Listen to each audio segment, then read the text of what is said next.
Hello out there. We're on the air. It's Rink Moose talk tonight. The beers are cold. The mics light up. And the boys get set to fight. The gloves come off. Opinions get thrown. And someone slips on ice. One man howls. The other scowls. But the show must go on. Oh, the good old hockey game is the best game you can name. And the best game you can name is the good old hockey game. You're an announcer with a long stick from time to time. With hockey flows and more shots known. Pierre Maguire's life, not John's a leaf. Ovechkin's teeth and Hoffman's crazy wife. When Carey slumps and Bergevin stomps, Duran's not LaFontaine. Jokes aside, it's podcast time, and Rink Moose is the name. Oh, the good old hockey game is the best game you can. Greetings and salutations, and welcome to this very special edition of the Rink Moose Hockey Podcast, episode 29.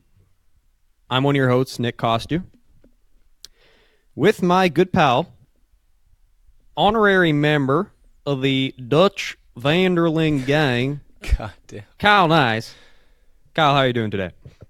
Nick, I don't even know why I'm on this show anymore. I don't like hockey anymore. You don't like hockey? I told you I was finished. I was like, Nick, I told you when I lose my fantasy week, I'm done for 2 weeks. But here I am. Like I'm doing this show a real service here. These fans better be appreciative. Yeah, well, I guess people can, estimate as to how your week went based on how you're talking right now, because we left everyone on a cliffhanger last week. It was the start of the fantasy playoffs. Kyle was going to go one-on-one with the other Kyle in the league. And, we were going to see what happens. If he'd won, he'd play me. And why don't you brief the audience on what happened there, Kyle? Well, I'll get into it because here. I assume there's a lot of emotions flying through your system right now. You know what, Nick? I think I just feel comfortably numb right now. I think it's comfortably numb. Comfortably numb. Reminds me of a song somewhere, but we won't get into that now. So, Nick, I started the week, and I'll be honest with you. I knew I was in a bit of trouble just because the way the schedule lined up, it was in this guy's favor. But at the same time, you got to have confidence in your guys, right? Like, these guys have gotten me so far. They got me all the way to third. There was a point in time when I was out of the playoffs looking in, and then I just went on this streak to get to third, and I was feeling great, Nick. Feeling great. I love my guys. I'm always going to stick by my players. And then what happened, man? What happened out there? Well, it started with this. Because I have Andrei Vasilevsky. He's got Devin Dubnyk. I knew something was wrong with this week. Okay, so it's a good matchup, Nick. Tampa Bay versus Minnesota. We're both playing our goalies. And you're thinking, Tampa Bay, they're pretty darn good. I've got a lot of faith in this team. They get shut out by Dubnyk and the Minnesota Wild, okay? So that's a blow. First off, that checks off one box. Okay, that shouldn't happen, but it did. Okay, I can take a hit. Second of all, the Letang injury lasted the entire week. He's still injured. But here was the thing that broke the camel's back, Nick. I was going into this weekend pretty darn comfortable. My goaltending was performing valiantly. I had like a 940 and a great goals against. And I got a marquee matchup, Nick. Montreal versus Anaheim. And I know Montreal doesn't have a great time on the road in California. Too much sun, too much fun. Jonathan Drouin cracking bad jokes. But here was the matchup, Nick. You've got Carey Price, who many would consider the best goaltender in the entire NHL. Maybe not this year, but in the last 3 years, some would say that. All right, you've got the worst offensive team in the entire NHL. The Anaheim Ducks, one of the biggest laughing stocks of the entire league in this year. None of their guys are scoring. It's just awful there. Their general manager is the coach, Nick. The guy's never coached in the entire... His fifth game coaching is now against Montreal, right? So everything's shaping up pretty good. Now what happens is Carey Price lays the biggest egg of his career.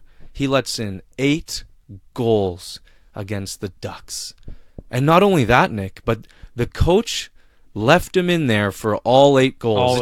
It's not 4 goals and get out of there. I'm going to save your splits. No. No, you're going to stay in there for all 8 goals. I don't think I've ever seen this out of this goaltender. I've never had this in my entire fantasy hockey career, which isn't long, but my goals against average was 8, Nick. I'm not even... It's 7-20 and an 8 goals against, so I'm shot. I'm just done at that point. And then factor in the fact that many of my guys went to sleep. Most of my pickups didn't work. And then just this is the icing on the cake. This is the icing on this. It's hilarious. Just the hockey gods have come down to spite me for some reason. So I get a notification on my phone twice today, and then the TSN post on Instagram. It's hilarious. Okay, so one was Jacob Voracek has been suspended for 2 games for an illegal check and whatever. Okay, Voracek's done, and then another boom. 5 minutes later, Jack Eichel has been suspended for 2 games. And I'm just going, even if I won this week, I'm sunk anyways. Yeah. Even if I won, I'm without 2 of my top 5 players. And Eichel's probably my best player. So I'm just thinking, you know what? I just don't give a shit anymore. This is crazy. Neither of these guys have ever been suspended in their entire careers, Nick. Neither of these guys. And it's like, what, now? At the same time, on the same day, they're both on my team? Like, it's just hilarious. But those were moot points, right? Because no, exactly. By then. But that was just like I was down, and then someone kicked me and kicked salt in the wound, kind of thing. Like, it was done anyways. But it's like, hey, even if you did win, you'd still lose, you stupid shit. So I was like, okay, fine. And then obviously there's one game I'm looking at today.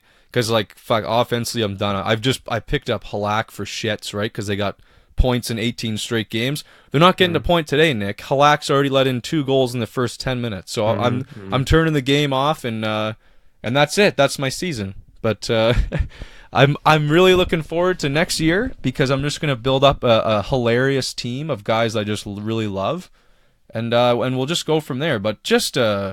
an anarchy of a week, and I was telling Mitch from our league last night. I was like, you know what, Mitch? I'm glad it happened like this because at least it's like it's funny, and at least it's like so over the top that I can talk about it. It's not like really close, and I just made a screw up.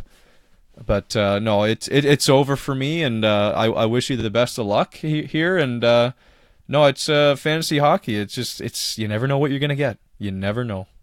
Yeah, and I'm probably going to need it against this guy because it looks like Pasta's very close to returning. Yeah, Pasta's back. He's got Cooch. He gave you a run for your money with all those goalies. I warned you at the start of the week. I said these goalies on these playoff teams, these fringe playoff teams who are hot, the Dubniks and Minnesotas of the world, they're scary.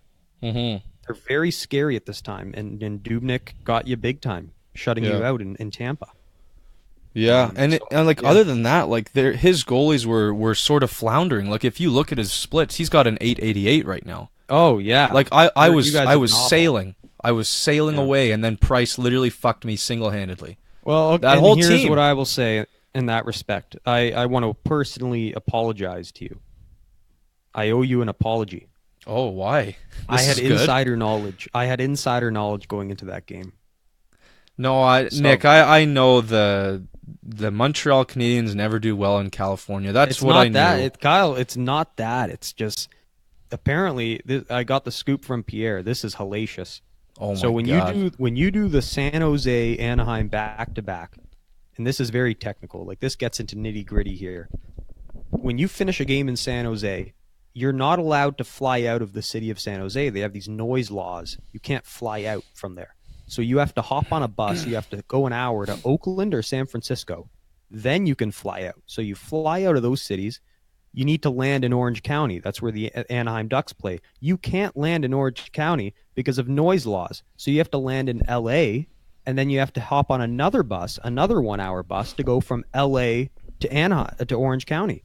So if you take all that transport into account, you're looking at not getting into your hotel until like 3:30 in the morning. So you think this team's feeling good about themselves going into that Anaheim game after that hellacious travel? I don't think so. Now, Nick, you think there's merit to that? There's merit to that, but what I can say is you can take the apology back because I heard that exact same thing out of Pierre before I I made my move. But at that point, Nick, I had only played 2 goalies, so I needed another one regardless. And even knowing that information, I was still willing to put Price in the net. I would have still done the same too, but Yeah. apparently they hadn't won since 1999. Which is fucked. 20 years. You can't win a game in that stadium. Now, was The that last time- Anaheim or San Jose? That was in Anaheim. Oh, my God. The last time they won, Pierre Maguire was covering the team. Oh, 1999. my God. Wow. He had a full head of hair. Wow. Come on, not full. Not full. I'm just saying, like Not 20 full. years. He was skinny. Let's put it that way. He was in good shape. Wow. He was not the fat schmuck he is now. Boy, that is a different time and place. Yeah. Wow. That's a long time. So you had history against you. You had Yeah. a hellacious travel schedule against you. Mm-hmm. And when I woke up to that 8-2 score, I was not surprised in the slightest. Come on. You were Oh, no. surprised to see 8 goals? Okay, yeah, 8's pretty significant. I was not surprised that they lost the game. Let's put it that way. Okay, fine. And the But, second like, thing I want to say is there was still some hope because you had a pretty good matchup the Saturday night. You had Tampa hosting Detroit. Yes, I did. And I was like, okay, that's an automatic win. Yep. Overall, good splits. You got Vasi. Yep. And your boy John Cooper gives him the bench for the night. He says, "Nope, we're not going Vasi. We're going Domingue." And I have a feeling that really got you going as well. And I was just thinking, you know what? This is karma for all the foul things I said about Cooper. Yeah. When he mistreated my boy. And look at how things turn, Nick. Now my friend Jonathan, he's mistreating me. He's not done nothing but let me down, and Cooper's done nothing but have success. So at the end of the day, it all bites me in the ass because Cooper gave me the big finger, and at the end of the day, Jonathan Drouin's a free agent because I dropped him. He sucks, and I was gonna get into him actually a little bit later, just on how much of a fucking brat he is, but we'll leave that for the Montreal segment, which is coming up in a second. But no, Yeah, it's just well, it all comes back. It's all everything comes around, right? It's just karma coming, and you know what? We always talk about Pierre. I always talk some dark things about Pierre. So maybe one day he's gonna F me as well somehow. But I'm just waiting for that kind of thing happening. Yeah, no, you mentioned it with Drouin because like we'll get into the Habs right now. Like I'm sure you were watching that road trip very carefully. I know those games go late, and you don't watch those Western games a lot. But you must have been watching these ones very intently, given the fantasy ramifications, right? Yeah, and the first thing I did see before the trip even started, I think right before they played LA, the boys, like the main players on the team, were all seen in scooters running around the streets with these little scooters, and it was just a hilarious scene. And I'm just like, okay, this is bad. I know something bad's gonna happen because they took this hilarious selfie video. Of like Max Domi, Gallagher, Drouin, all the young guys rolling around on these ridiculous small scooters, and I saw Drouin's hair flapping in the wind. I'm like, yeah, I'm done. I'm finished here. This is not gonna happen. But Yeah, I mean, not to mention he was relegated to the third line for the trip, yeah. right? He was playing with like Joel Armia and Jordan Wheel. yeah, and that's what inevitably led me to drop him. I was just like, you know what? This is the straw that breaks the camel's back. Like I was listening to you in my head. I was like let go of your heart and just go with your head. And in my head, I was like, this guy sucks. You know what? He's gonna be on my bench because like the days he does play are loaded nights, and I'm not gonna have any confidence in playing him. So, what is the point of keeping him? And just another thing on Drouin here. Oh man, Nick, he's. He's quickly turning into one of my least favorite players in the entire league, Nick. Now that's really saying something because what happens when you have a guy that you like so much and all he does is disappoint you over and over again, it so quickly turns into resentment and it goes the exact opposite direction. Like love can turn to hate in a matter of days, Nick. And he's just an entitled little shit. Like this, I don't know how many times I've ranted about him on this show, but he only plays when he feels like it. Like I'm confident if there's a big playoff game, he'll be a fine player. But you've got the least character, or the worst, most poisonous character in this entire league, maybe just behind Matt Duchene for some reason. This guy is just a fucking I don't know what Bergevin's thinking. Maybe he's thinking, you know what, maybe I blew this. Maybe I blew this trade. But this guy, you don't want him on a championship team. I'm not putting him on any team. This guy's a little shit. He's like a little prima donna, spoiled little brat, and I think it would have been excellent for his career if he stayed in Tampa a little bit longer. Because I know the Cooper treatment was harsh, but I think it's exactly what he needed. He was learning the hard way from John Cooper, and you know what? It showed, because he was like, he went to Alan Walsh. He's like, yeah, get me out of here. I don't like it. I'm not playing enough. Well, guess what? If you stayed there a little longer, maybe you would have learned a fucking lesson here. So, yeah, that's my little rant on Drouin. Just a lot of negativity happening tonight. Yeah, no, and it makes sense, and it's pretty dramatic coming from someone who just a week ago said he was in your heart. Yes. But, you know, what did you think in general? I mean, what did these Californian teams show you? What did the Habs show you? What conclusions do you draw here? Honestly, I don't know. Like, I understand in the back of my head that this is a tough, like, road trip. This is one of the tougher road trips, as Pierre mentioned, as everyone said. But at the end of the day, you gotta really look deep inside, look in the mirror, look at the standings. Like, you're now on the outside looking in, and I don't care what anyone says. Anaheim has been a bit better recently. You should. I don't care how tired you are. You see this team, and you see blood, and you fucking go for it. Like, I don't care what you have to do. Like, this, you have to put. I get it. In San Jose, if they got blown out, I get it. Because you're looking at San Jose, you're like, okay, this is really tough. It's a tough road trip, and this team's not going to be easy. But when you look at Anaheim, and you look at how much of a shit show they are, you show up for those games. You know that's a 2 points that you can easily win. I don't care how tired you are. You don't just pack it in. And I think some of that game has got to be on the coach and getting them riled up for this game. But I don't like the fight level, Nick. I don't like the desperation here. Like, I'm looking at Pittsburgh, who's thriving right now. I'm looking at Philly, who's thriving right now. It doesn't matter who they play. Pittsburgh's beating Boston, who's hot as shit right now. Like, you got to have some character here, and I'm really questioning this team's character.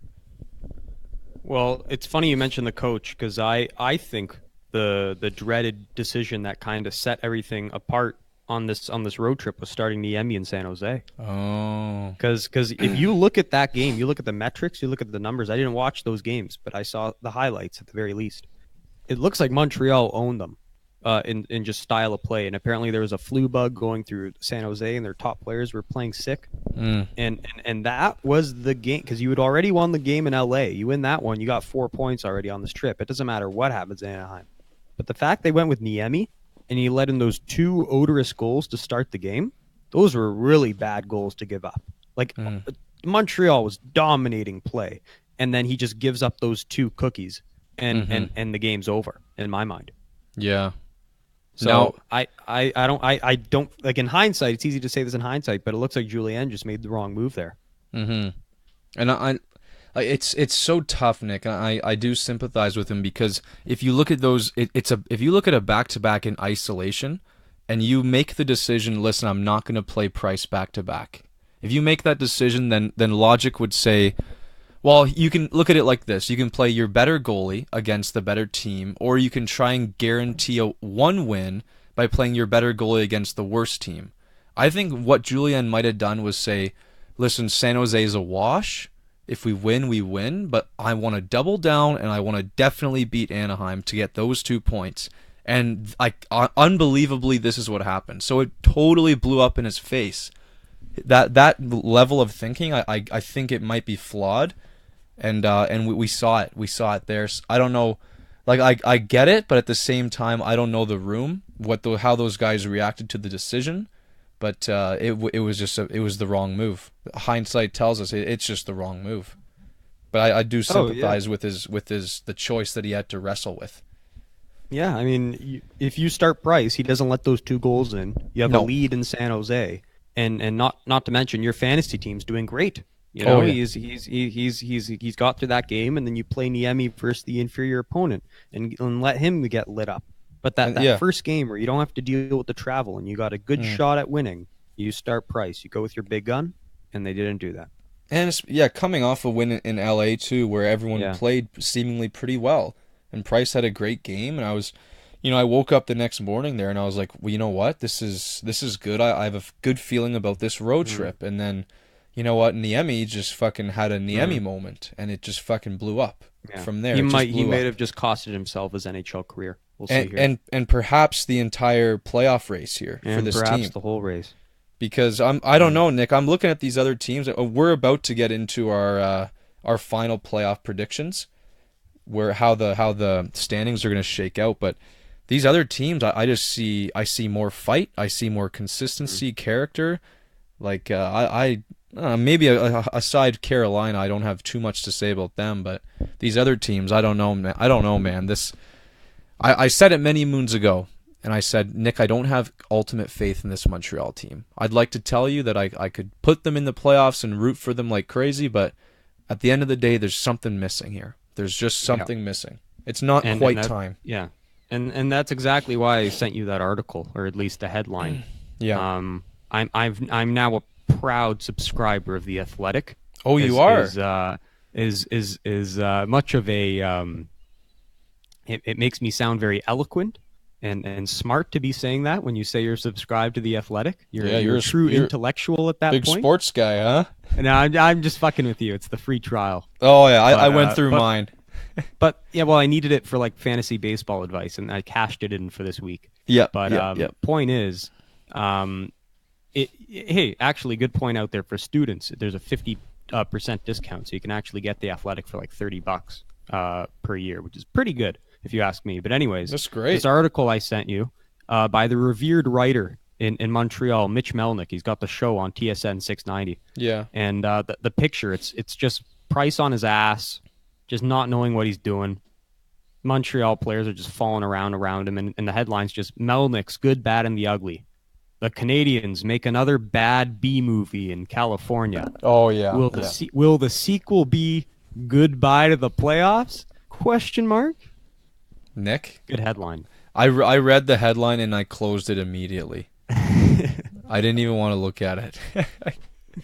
It just hurts so much. He rips into the team very bad, but regardless, I think that sets up our next segment pretty well.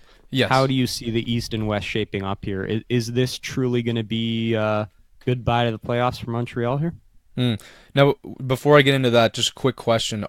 You're not able to send me that article, right? It's just I have to have the membership. We can try after, but if I copy paste, I'm sure you will get it, and it'll just you won't be able to read it all. Yeah, no, I get because there was a Cale Makar article earlier that I couldn't look at. I'd love to give it a go, but maybe I'll just do another free trial. Maybe you can work some magic, and you can actually sign in on 2 different computers, right? Kind of like what we do with Game Center. Yeah. So the 2 of us could split the cost. We could pay like $15 each, and we get the Athletic for a year. Yeah, no, I definitely do that. Because I like the Athletic. It's got some good niche storylines. Like, they got guys kind of going behind the scenes, which I like. And obviously you have that fantasy hockey segment where the one guy answers all the questions. So it's cool. It's nice. But yeah, let's get into these. Let's get into these predictions here. Yes, sir. So East first. Do you want me to go first, or do you want to break it down by? Yeah, go ahead. I need some time here to look it over. Okay. All right. Should I do the whole thing or just go division? You can just you go division and the wild cards. Just go after it. Okay. Ready? Yeah. Metro. Number 1. Washington Capitals. I think they've built it up enough. They've proved themselves, and I think they're just going to coast into a nice first place here, and everyone else is going to battle for jockeying for position. Number 2, Pittsburgh Penguins. Yes, I think they'll get up all the way to 2. I think New York Islanders will flounder a little bit, but they'll end up finding their rhythm kind of down the stretch here. So that's where I have them at number 3 is the New York Islanders. So that's how it shakes out, Nick. 1, Washington. 2, Pittsburgh. 3, New York. But I'm sticking by this. I think New York, the Islanders will meet some adversity in the short term and then end up figuring it out pretty soon. But they could fall lower than that. I don't know, but we'll keep an eye on it. Atlantic. Number 1. Toronto Maple Leafs. No, I'm kidding. No. Number 1, Tampa Bay Lightning. Number 2, Boston. Number 3, Toronto. This one's not too hard, Nick. Boston's just killing it. I think it's become inevitable that Toronto will not have home ice, and they will face off in the first round once more. And Tampa's just Tampa. Like, nothing to say there. Nothing to say. Wild card. Now here's where it gets a little interesting. Oh, here we go. So number 1, Columbus. First wild card position will be attained by Columbus. I think they'll thank God find their rhythm. They'll get ahead of players like Carolina and Montreal here. And then number 2, this is the one of the most debate, Nick. We've got a couple candidates. We've got Carolina. We've got Montreal. We've got a streaking Flyers team that might make it interesting. Nick. Out of pure, say, hopefulness, I'm going to say Montreal. Now, Wow. even after all I've just said, I'm out of pure hopefulness. Now, the rest of them are things that I think will happen. This last pick, it's just me throwing good energy out into the universe. And that's how my East will shake out. I think, obviously you're gonna need Price to show up. You're gonna need some players to score some more goals. But this is how it's gonna show up in my head. So that's my East. Yeah, it makes sense. I think that's almost identical to what you predicted, like when we did this a month or two ago, the last time we did a playoff prediction segment. Yeah. So it makes sense you're sticking with your guns, and I'm going to do the same. I had Washington at the top of the Metro. I think they took a little bit of a nap, and deservedly so, given you just came off a Stanley Cup. But they finally woke up where it matters here, and I think they're just going to finish in stride and lock up that top spot. Islanders, 2 and 3, I'm not even going to rank these. I don't really know what way they'll line up, but I'm going to give the Islanders a benefit of the doubt because they still got a gap between them and the wild card team. So I'm pretty convinced they can stick in that 2-3 spot as long as they just stick to the coach and his message, and hopefully Leonard's healthy because I know he fell down a little last week, and then now they're leaning on Grice quite a bit. As long as Leonard gets healthy and they can go back to giving those guys a 50-50 split and making them both rested, I don't see how this team falls. They've gone 68 games following their coach and his message. I can't see them just not listening to him in these last 14. So I just continue with the norm here and get them in a 2-3 spot. And then like Washington, I think Pittsburgh's in a similar predicament. A team that's had a lot of success, goes deep in the playoffs consistently, took a bit of a nap, and now they're going to wake up. And it seems those Florida guys are finally coming along. Jared McCann, he's formed some chemistry with Sid. I feel like they're finding their way, and I think they're just a better team than a Columbus and a Carolina or a Montreal. So I got that being a 2-3 matchup.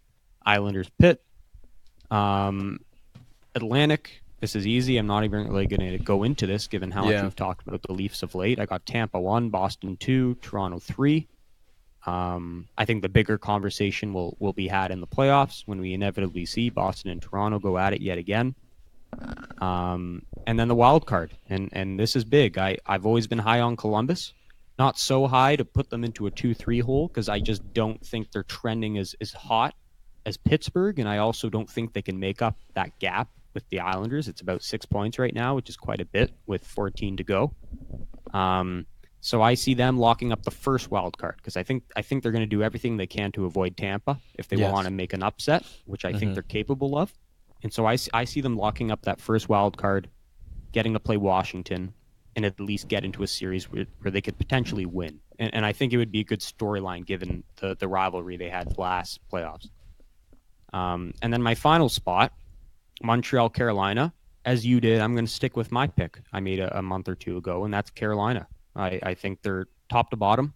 Well, maybe not bottom. Maybe they don't have the goalie of Carey Price, but everything outside of Carey Price is better than Montreal in every single respect. Forwards, defense. Nino Niederreiter has emerged as a star there in North Carolina. I like this team. everything but goaltending. I really like this team, and I'm more bullish on what you have in front of the goalie than what you actually have in the crease. And that's just my personal mindset, and that's why I like Carroll to lock up that final playoff spot. Nice.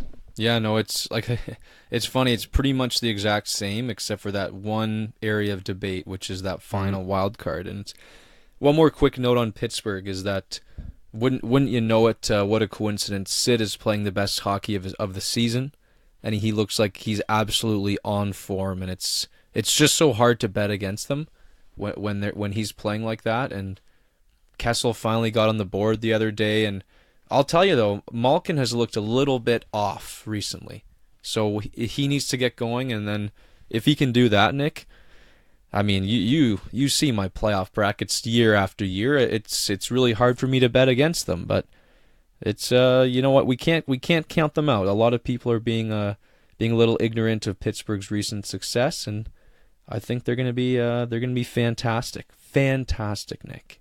But let's go to the West. I mean, you have the best, and when you have the best player in the world, it's hard to miss the playoffs.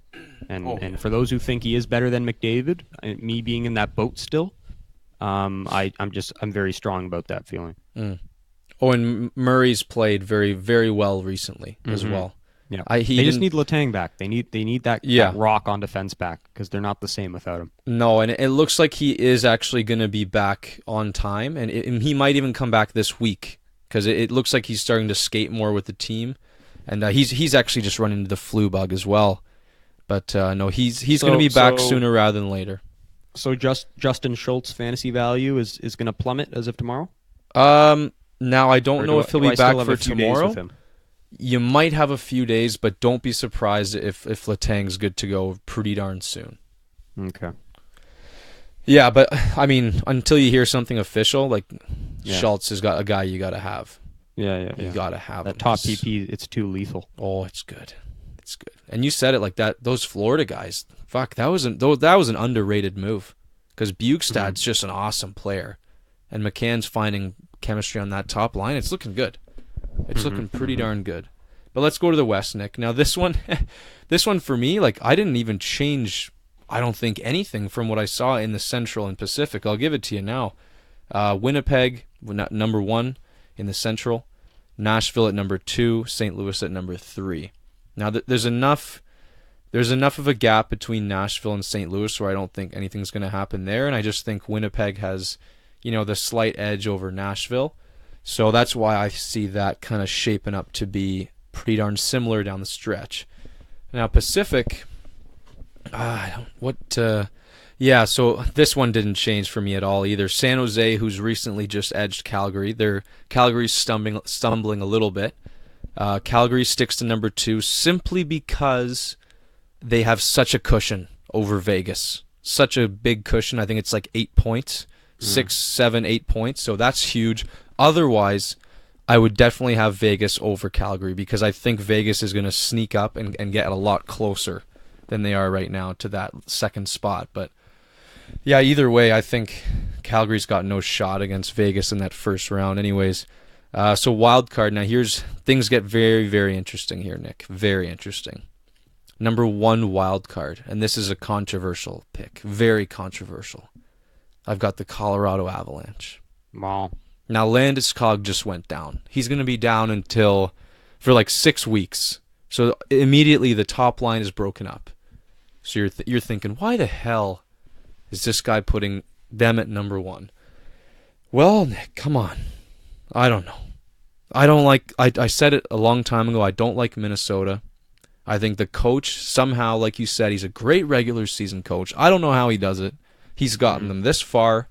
They made some boneheaded trades, in my mind, just totally boneheaded, and they're still somehow winning. I think it's going to fall out for them hopefully pretty soon, but I also think Colorado's going to go on a run, and the reason why, Nick, is because Colorado faces some very key opponents down the stretch here. Every single team that Colorado's running against in this playoff race, they will face. They're going to face Dallas. They're going to face Arizona. They face Chicago twice, and they're not really in the race, but that's a beatable team. Their schedule sets them up where they will control their own destiny. So if they want to do this, if it's totally in their hands, like they're gonna face Minnesota, I think twice too. So it's totally in their hands. We might see Cale Makar, who knows? And it's going to be very, very intriguing. And I think you're going to see Rantanen and McKinnon really carry some games like they did in that 3-0 win against Buffalo. So I have them taking the first, and I got Dallas in the second hole. Now this is just simply because, I think they've done enough already, and they've got a little bit of a cushion there in that wild card spot. I think they've done enough. I think it's their time, Nick. It's just been too long with this Sagan and Ben era, and it's just not enough playoffs for them. So I think they deserve this, and I think they're pretty well coached defensively. They just somehow they don't score a lot of goals, man. Like it's crazy. But I think Dallas can hold on to number 2, and probably play Winnipeg in the first round, unless San Jose can, one of those two. So yeah. That's my West, and I think those 2 wild card picks are a little bit bold on the way I ordered them, but I think that's how it's going to shake out. Yeah, I mean, I won't be too long here. I think that it basically stays the same for the top 3 in both the Central and Pacific here for me. Reason for that being, Winnipeg, I don't think Nashville catches them because Winnipeg, as of right now, they've got 3 games in hand. Nashville's already played 70 games, more than anybody in the league. Wow. So I like them staying atop for just that very reason. Not that I love the team, it's just statistics. And then 2-3 Nashville, St. Louis. This could flip-flop because St. Louis, they're down 4 points, but they got two at hand on Nashville. Wow. And I think that series is really set up. I think that series at this point is like as inevitable as Boston, Toronto. Like the stats may not say that, but I think that's as inevitable, and I think that'd be great for St. Louis because they've won every meeting against that team so far. They have Nashville's number. Nashville is terrified of St. Louis right now. Wow.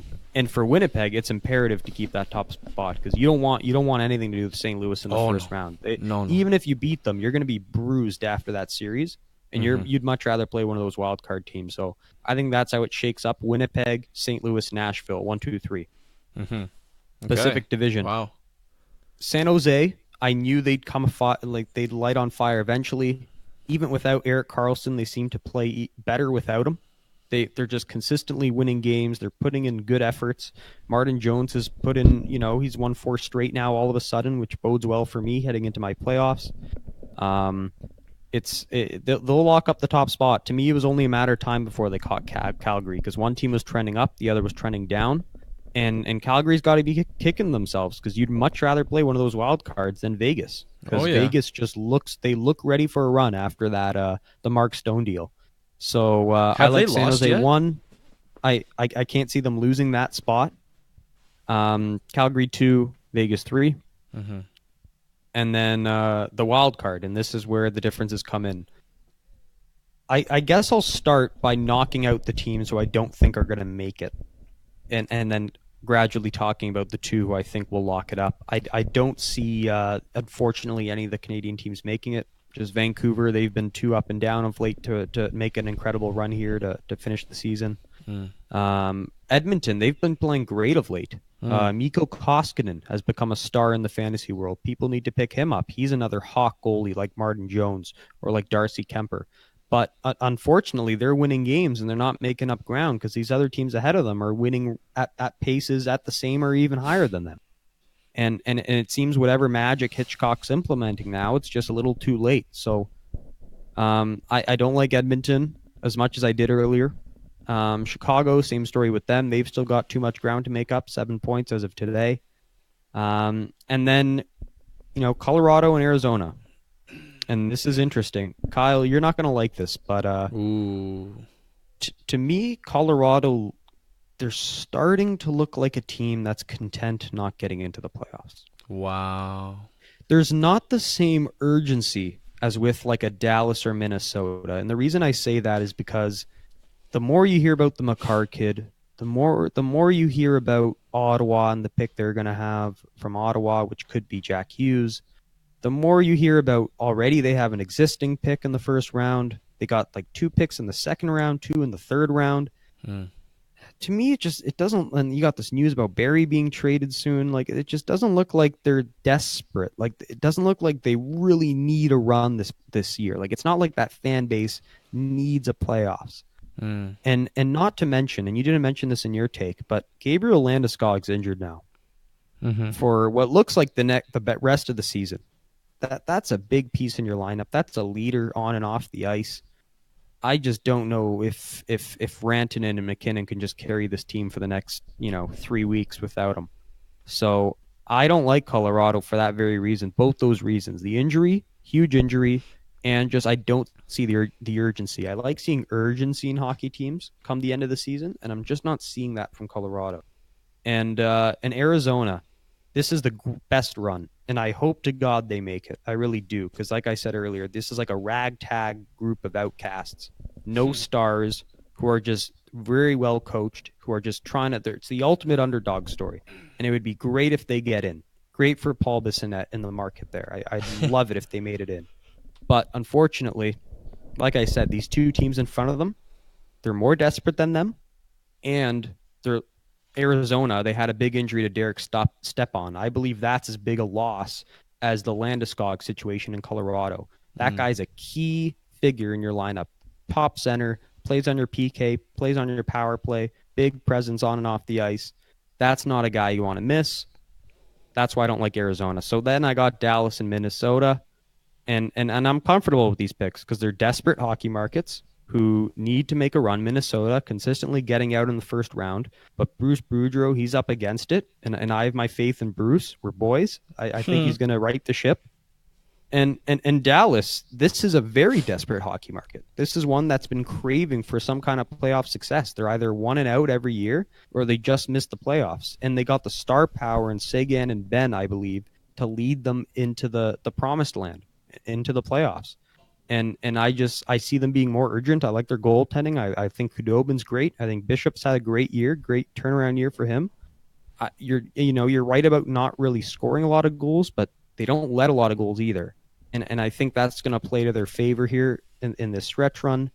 And I just like those two teams, Dallas and Minnesota, very similar, desperate teams to both make the playoffs here. So as it stands right now in the playoffs, that's how I actually think it'll end. Come playoffs end with Dallas 1 and Minnesota 2. You like your defensive hockey teams, don't you? I do, and they're well goaltended too. I like the goalies on both those squads, and they, like I said, they got a certain star power that Arizona's lacking, and the injuries aren't quite as bad as what they're going with in Colorado. I just hope Minnesota, they get a little healthier. I know they're missing Dumba on the back end. I hope he comes back. He's a big presence there. Yeah. But yeah, we'll see. I just think they're playing the right way, those two teams right now, and I think that's the way you need to play here at the end of the season. And the star Jason Zucker, absolute stud. They don't really have they don't have stars, but they have like veterans. Like they have guys who've been in this predicament before, like a Suter, a Borodin, a Parise, a Zucker, Stahl. Like these are just guys who've been at this stage before, like just barely making it into the playoffs. And that's what guys on Arizona don't have. Like there's just no experience on that Arizona team, and their most experienced players are injured, like Stepan. So that I don't think that can be overlooked. And that's why I like that team in this scenario. Well, yeah, that's going to be a really fun race to watch, Nick. That Western wild card, and I'm going to start tuning in because now that my fantasy's over, I can now watch the games that I want as a fan.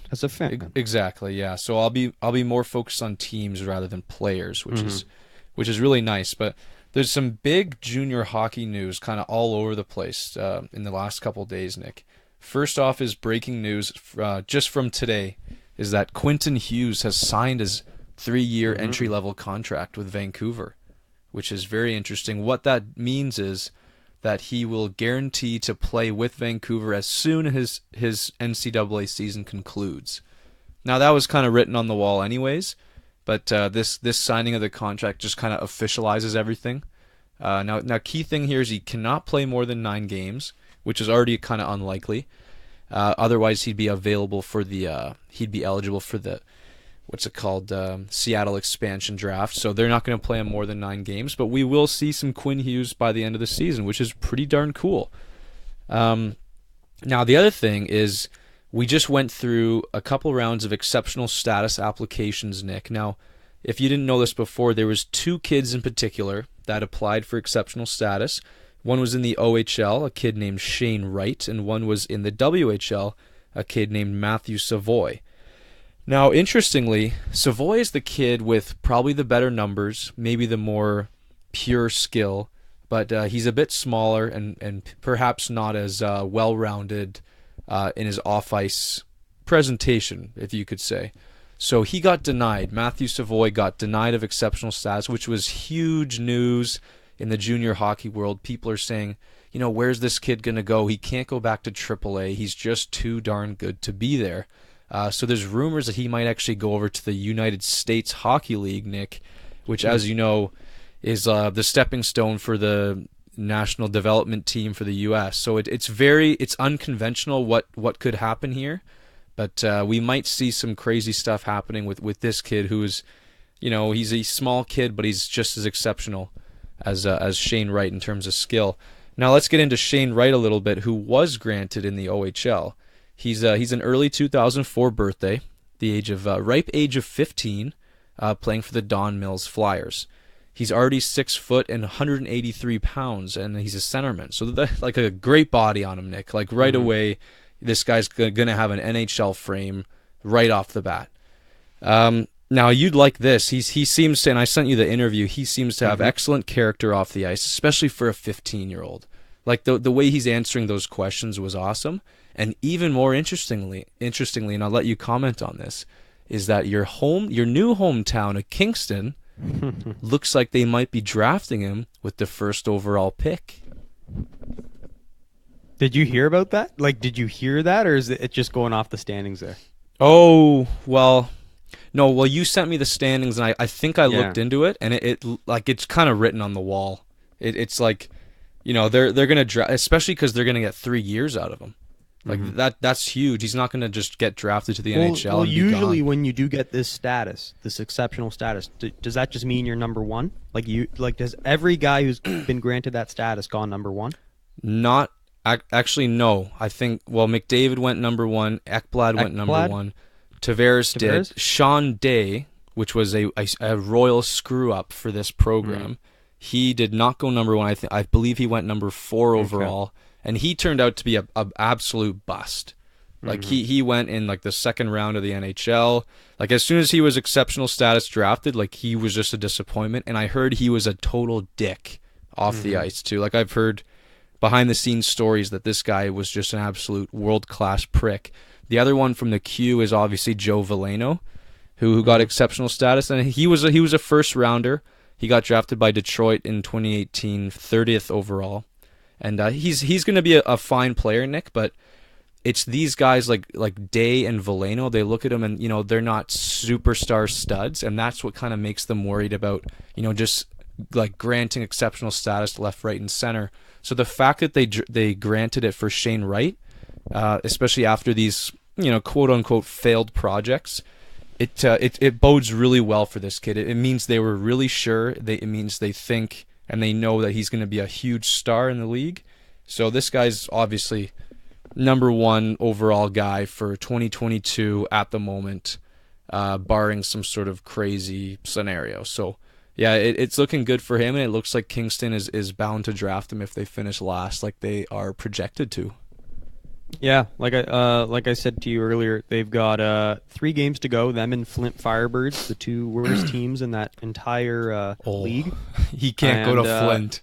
Oh yeah, boy. he can't go to Flint. And Flint, they're up on Kingston 4 points with 3 games to go. So like literally, Flint would have to like win their next 3 and Kingston would have to lose Flint would have to lose their next 3, and Kingston would have to win their next 3. So, the odds of that happening, I mean, pretty, long shot to say the least. Yeah. So, that will be great. I honestly, Kyle, I don't want to see this kid play at all. Like, I don't want to go on YouTube and see any clips. Oh, really? Whatsoever. I just want to go in cold. Like, I want him to get drafted. Wow. I want to walk into that arena one night next year, sit down, not even know his jersey number, and I Wow. want to see how long it takes me to spot him on the ice Huh. and say, that's the guy. That looks like an exceptional status player. Well, it's going to be tough, Nick. Like, when he enters the league at 15, it's going to be tough for him at first. Like, I don't think you should expect, fireworks in his first year or anything. But at the same time, you should be able to see some raw skill there that you should be able to pinpoint. And man, you're fortunate, man. Like, you're going to get to see this guy grow right in front of your eyes. It's almost like, obviously he's not McDavid, but it's like getting a McDavid level guy drafted to your city that you're living in for now. So it's so fortunate. And you know what? It's going to be fun for you to watch as the building becomes more full, as this guy becomes a star. Like, watch him turn that town into like a big OHL town by the time he's drafted. It's going to be interesting. Because it's going to be like, let's watch the kid, right? Like, this guy's going to be major news. If he's going to be tabbed as, a next one, it's going to be awesome to fill that building. Yeah, I mean, they haven't had too many stars come out of that organization. I mean, the last big one, and this is an old timer, would be Dougie Gilmore. Wow. Yeah. So that his banners, it's still sitting there in the arena, and if he could have his name up to that one, and be the next great player that the Kingston Frontenacs cultivate, I think that would be super special. Boy, oh boy. Yeah, no, I'm jealous. Massively jealous. I would, and sorry, I might even get season tickets. Hey, it's a long way to go for every game, but is that 3-year eligibility, 4-year eligibility? How's that work? That's 3 years. So he'll play 3 years. Okay. Yeah, usually guys get it 2 years until you're drafted. In a rare, this is a rare case where he'll have 3 full years of development in the OHL. Yeah, perfect. Because I'll be here for the next 2, and he'll be here for the next 3. So that'll work out excellent. Perfect. And if all goes as planned, in his second year, so your last year, his second year, he should be like a 100-point player. If all goes well, he should be a legitimate star in that year. Okay, So, now here's my there you question: go. Who's the better player, Shane Wright or that guy on the Sudbury Wolves? We were talking it out. Well, as they project, you mean? Yeah, because I got that game circled on my calendar next year when those two guys go at it. Yeah, and for sure. I'm curious because you spoke very highly of that kid you met at the rink. Mm-hmm. Well, I'm gonna say as it projects, I'm gonna say Shane Wright, 100%. A lot of what Quinton Byfield, he's a little bit immature off the ice, if you know what I mean. But a lot of his game is using his big body, his big frame, and obviously he's ultra skilled as well. But a lot of people thought he would have done a little bit better than he did this year. I mean, he's still like just slightly over a point per game, which is fantastic for his age. And you might see him just explode next year. But just me personally, looking at the interviews and the off ice stuff and the way this kid speaks, it looks like he's going to be a better pro. Like Byfield, maybe he has, the God-given talent, the God-given body that Wright might not have. He might end up getting more skilled, but Wright's going to be the better pro. He's going to be better off the ice. He's going to be just a better two-way guy. Like this guy's going to be the real deal. All right, you got me very excited here. But it's really going looking forward. Now it's going to be weird, Nick, because when you see Byfield, he's going to be a dominant guy, and in that game, Wright is going to be like a young, scrappy little rookie kind of thing, But I can't wait to watch him play. Like, I've never obviously watched him play. A few highlights here and there, but you can't really find video of these guys from those AAA games, Mm-hmm. Yeah, well, I'll definitely keep my eyes on the schedule and when that's released, and I'll let you know when those two boys are in town. Maybe you'll fly up for that weekend. Oh yeah, for sure.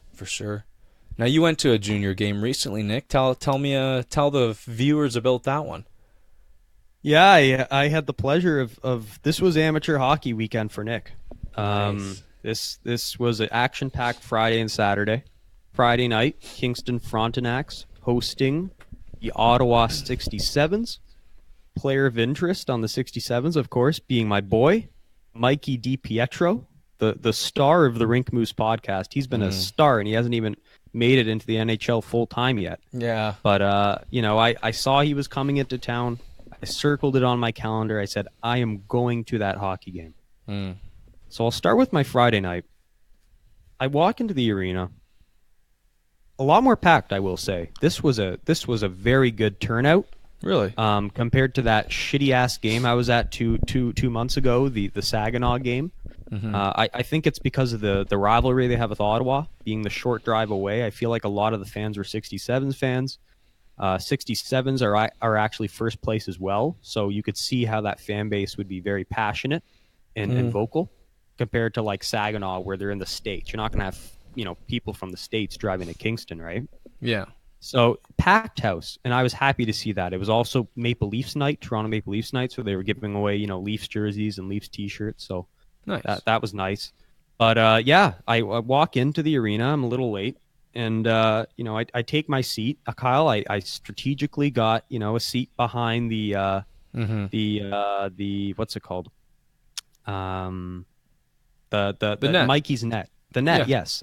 So the Ottawa net. So the side Kingston would be attacking twice on, right? I wanted to dissect this guy's game the whole night, right? Wow. This was going to be really special. I'm excited. And it's a TV timeout. I sit down, and I'm looking at the Ottawa bench there, looking for Mikey, and he's standing up with a ball cap on, No. and he's not playing. No. Yes, No, yeah. Nick. Yeah, How could this was happen? mad. I was mad. I had to. What? Yeah. I mean, I was with some company, so I had to compose myself. But Wow. I mean, I was mad, and I got over it quickly. But it was disappointing because he was the guy I wanted to see. He's my boy. He's my number one guy in junior who I'm following. And I assumed he was going to play. They had a back-to-back Friday, Saturday, Sunday. And I was like, okay, play Mikey the Friday, give the backup Saturday, play Mikey Sunday. That's what any coach would do. Sure. And he sat out Mikey. And I had to watch this no-name fucker. No. And I didn't even know who this guy was. He had a great game. He shut out the France. He was very good. But, man, it was disappointing. Very disappointing. You could imagine just going there, sitting down, you're all ready to go, and Mikey's just standing at the bench, just shooting the shit the whole game, just sitting there talking. You don't see him play. That would throw me off, Nick. I don't know if I could even enjoy the game after that. You would just leave, right? I would be like, fuck, You'd I don't start know. stomping around and making a scene, and everyone would look at you going, what's wrong with that guy? Exactly. Now, did you take the jersey off or did you leave it on? I didn't bring the jersy. Oh. So it worked. It What? worked just fine. Well, So why didn't you it bring? was- That's why. Why didn't you bring the jersey? What? This is the whole plan. I know, but This is I don't why, know. Nick. You deserve this because you didn't bring the I deserved it jersey, because I didn't bring the Vancouver jersey. and karma got you, just like karma got me. Like All you, right, you simmer blew it. down. You Simmer. broke your That's plan. not how karma works, okay? Well, It was- whatever. It was done. It was a tangible thing. The coach did not slot him into the game. So if I No. wore my jersey, I just looked like the dumbass wearing the Vancouver jersey, the Luongo 1 Vancouver jersey, Yeah. who are looking at going, who is that schmuck? But this was supposed to be for Mikey. Like, Yeah, what if but he it did didn't play? happen, so it was a moot point. It doesn't matter. But- Like, it just the universe is just slapping you around right now. This is Oh, just yeah. like But- you should but have brought hey, the hey, hey. jersey, and then the Simmer coach would have changed his mind. He would have been like, Oh, "Oh, shut up. that's a Vancouver jersey in the crowd there. Maybe I'll change my mind." No. Yes, My point I'm is, telling you.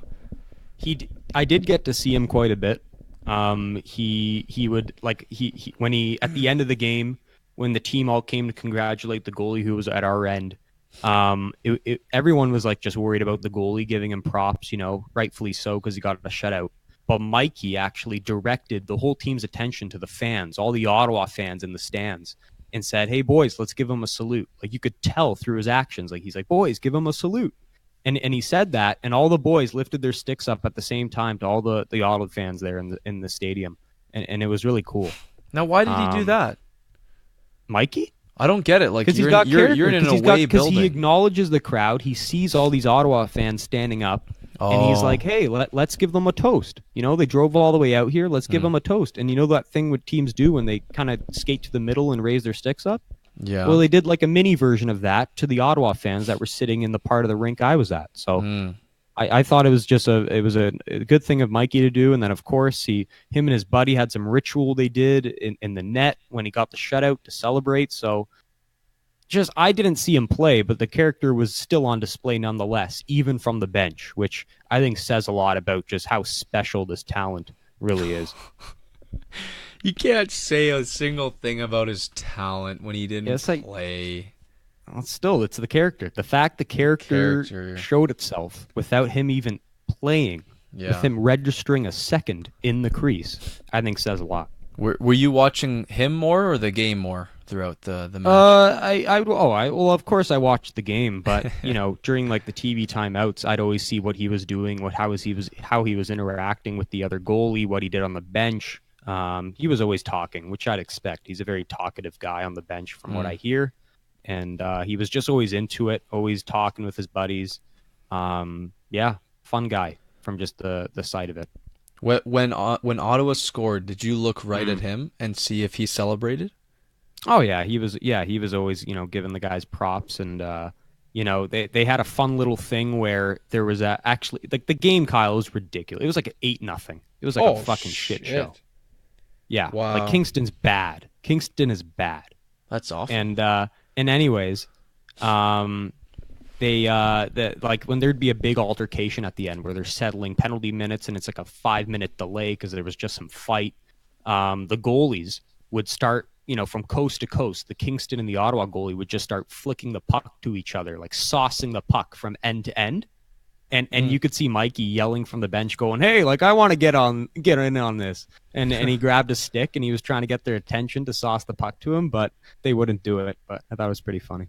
Wow. He sounds like a goofball, like he's just distracting everybody. Well, he's a kid, right?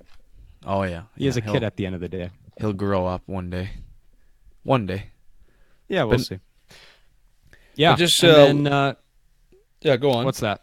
Well, no, and then other than that, the other amateur hockey event of the weekend was Kyle, the OUA hockey final.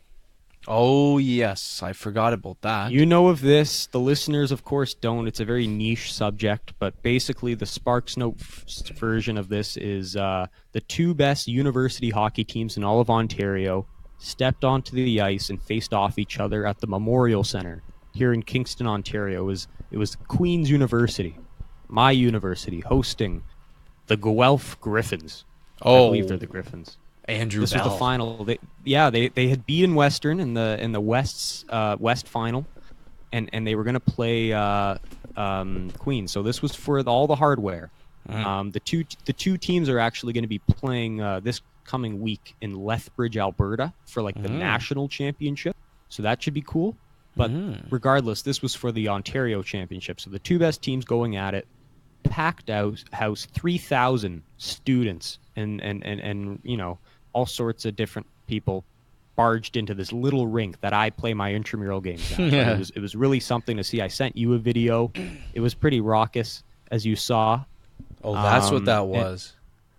Yeah. What did you think it was? Well, you told me it was UMass, and I didn't believe Well, you, but you I didn't know what it believed it, was. right? No, Because I didn't believe it. My point is, this was as close to what I believe a college game is like in the States, like at a university like Maine or Boston U or UMass. Like this was like a college atmosphere. Like you go to a game and it's like raucous, drunk college students instead of like, you know, as you said, with Leafs fans like sitting there eating their caviar, right? Yes. So it was just only 3,000 seats, but all 3,000 seats are passionate people who are there to cheer on this team. Wow. And it was a raucous atmosphere, and it transcended into the play. There were open ice hits, huge hits across, on the boards. The hockey was exquisite. It was like world junior gold medal quality hockey. This was the better hockey of the weekend, in my opinion. And it was just a great atmosphere. and it was actually a really good game. It was 1-1 heading into the third. Very hard fought game.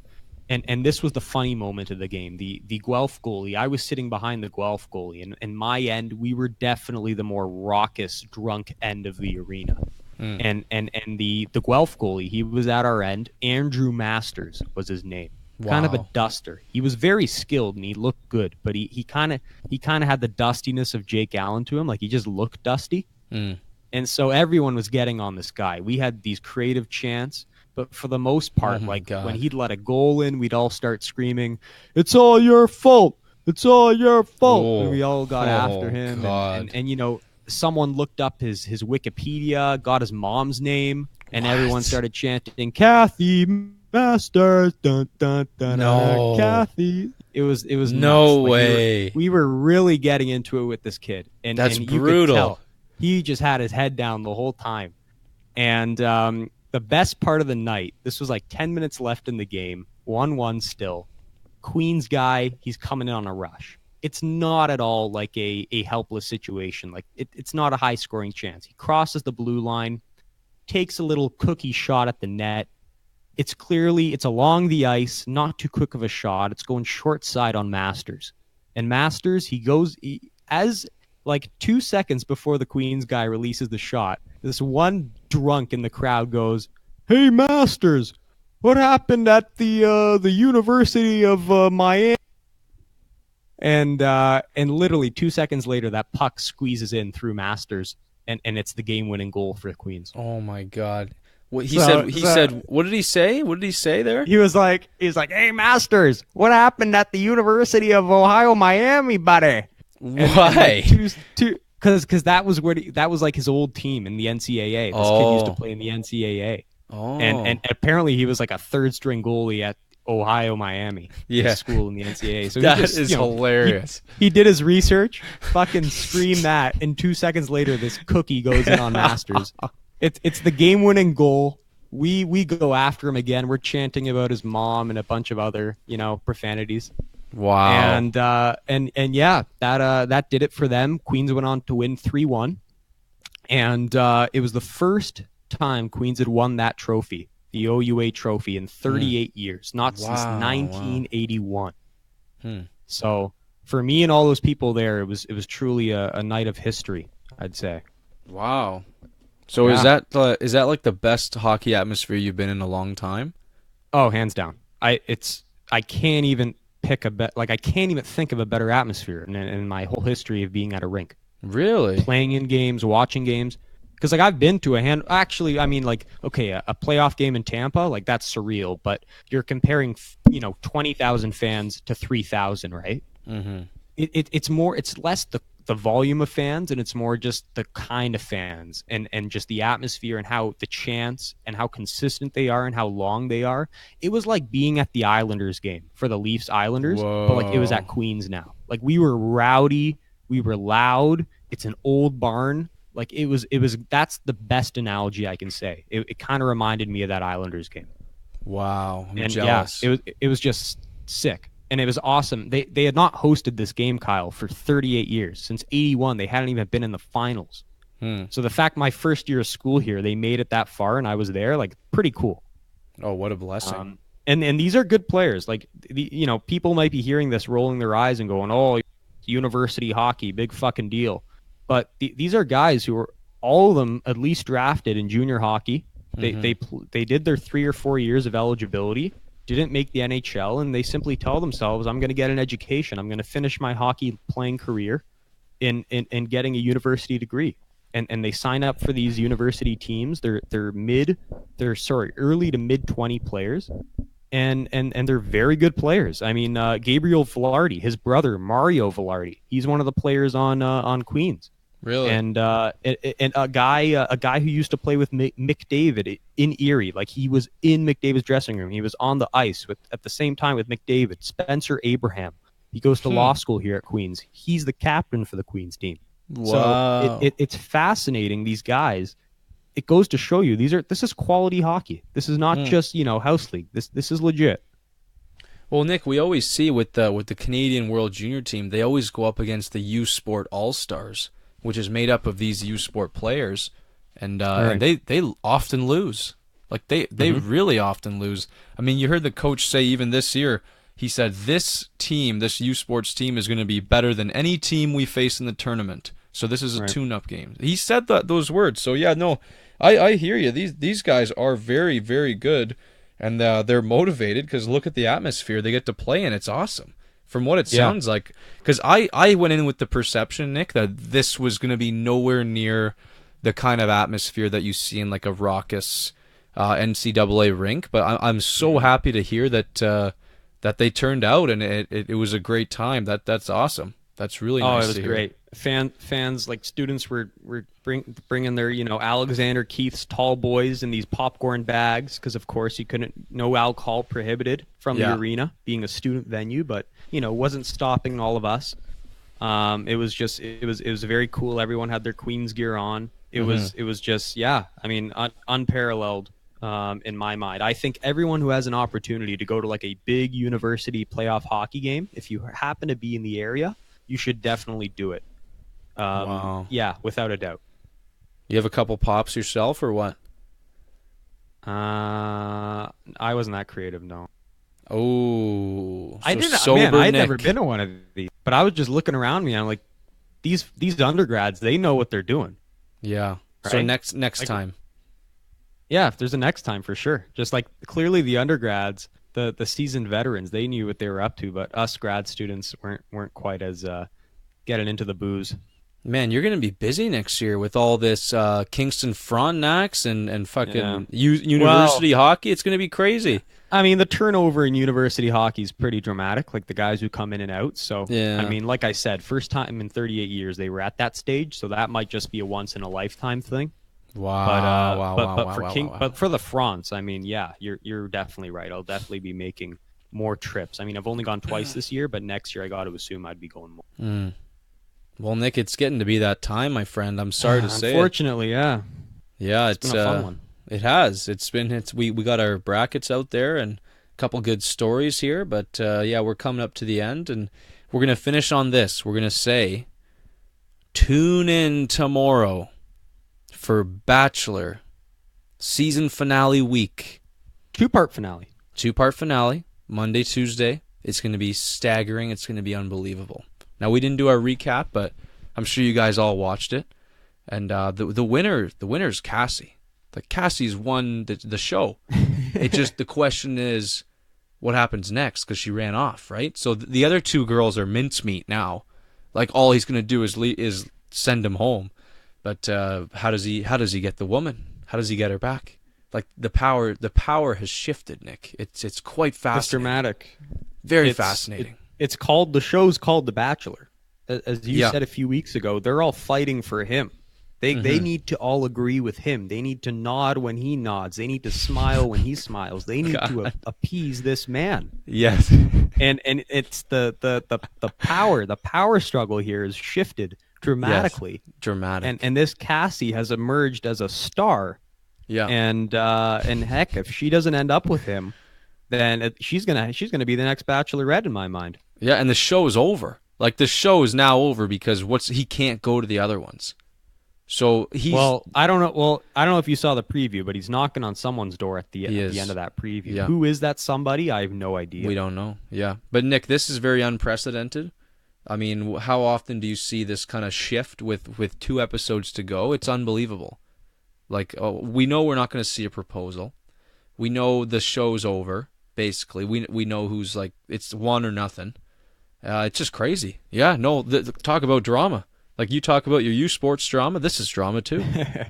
This is amazing. No, it's very, like, I still haven't ruled out like a proposal thing. Like, they might be hiding something for, like, the reason it's a 2-part finale might be the first part's kind of settling all the settling everything that transpired from the last one. And maybe we do see some kind of engagement. I don't know, but I mean, they're playing it safe here with their previews. I really don't know what's going to happen, and that's kudos to them and the producers. They do an excellent job each and every year.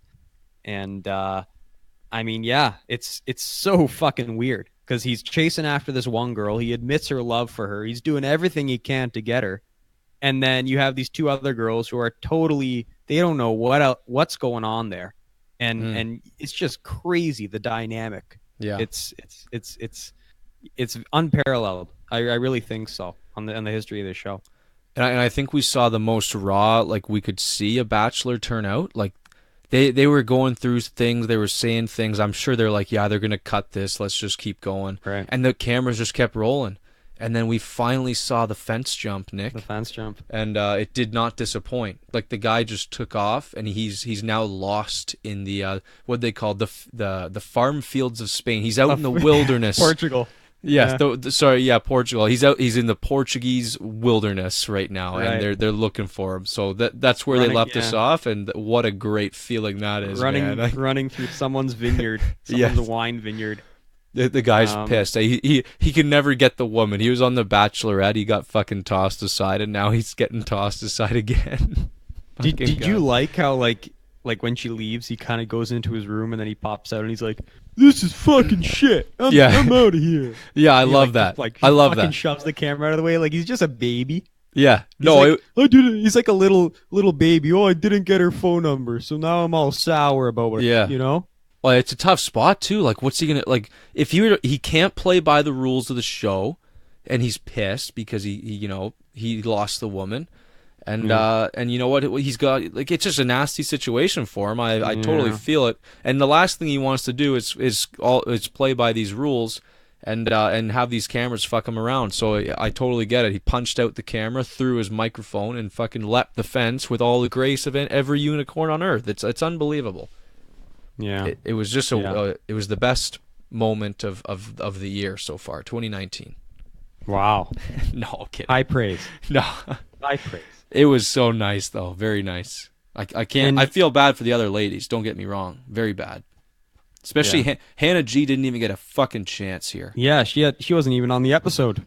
Yeah, talk about blindsided. He's gonna walk into her room tomorrow and just lay the brick on her. Absolute brick. Didn't even get a shot. Oh well. It's sad. It is, but we'll have to. Are you gonna watch it live tomorrow or watch it on Tuesday? I'm sure there's plenty of viewing parties going on here. But whether I take part, we'll see. Yeah. Okay. But it's gonna, regardless how it goes, it's gonna be a historic night. That's for sure. Oh yeah. No, we're not going to be disappointed, which is good. But that's it. That's all we have for today, Nick. I think it's time to wrap her up. We're right on schedule here in terms of timing. So yeah, after a nice episode and a hell of a fantasy hockey year for me. Another word on that. I wish you the best of luck next week. Come finals, whether it's you versus Mitch or Braden. I don't know. I kind of want to see Mitch win. I don't want to see Braden win. I mean, you've had your win in the past, so I don't know where my loyalties lie. But I'm going to be rooting for you next week. I'll tell you that. Well, yeah, no, that's good to hear, and it means a lot. I mean, it's a fucking shame Braden moved on, because as you know, I don't like that team in particular. You're scared of him. The whole sell mode. Yeah. He's all in. He's buying all in. You can't let him win. Can't let him win. I mean, I'll be definitely rooting for Mitch next week. Yes. And yeah, however it shapes out, it's gonna be like I'm getting invested all of a sudden. Like I had a whole week off. I was doing fantasy baseball prep. Wasn't even thinking about fantasy hockey or NHL in general with this whole amateur schedule I've had. Yeah. But tomorrow it all starts and the nerves rack in. And I'm going to be in the same position you were in last week, so we'll see what happens. And I'm going to be locked into these games. Time for your guys to step up and perform. Hopefully, they'll have your back. It's weird. I mean, if I'm going off the logic that if goalies are playing well, they stay hot. If they're hot, they stay that way. And all my goalies are really hot right now. And I think that's what it's going to come down to, the goaltending. His goalies are good, my goalies are good, and as it always does, I think that's going to be the key factor here for this coming week. With Kucherov being the wild card, although Pasternak too. He only plays 3 games, I think, Kucherov. I'm not sure about Boston. And he's got the one tomorrow against the Leafs, which every NHL fan should be tuning in for. Leafs Lightning, Game 3 of that series tomorrow night in Toronto. Yep. Yeah, it's gonna be good, and we'll update you guys next week. We'll have a lot to talk about next week. That's for sure. Gonna be a loaded episode, perhaps, and the 30th. Oh fuck! Needless to say, the 30th is gonna be a big one, hopefully. So, yeah. On that note, Nick. Wait, yeah, one more thing. Yeah. One more thing. I will be in Ottawa next weekend for the Leafs Sens St. Patrick's Day game. Wow.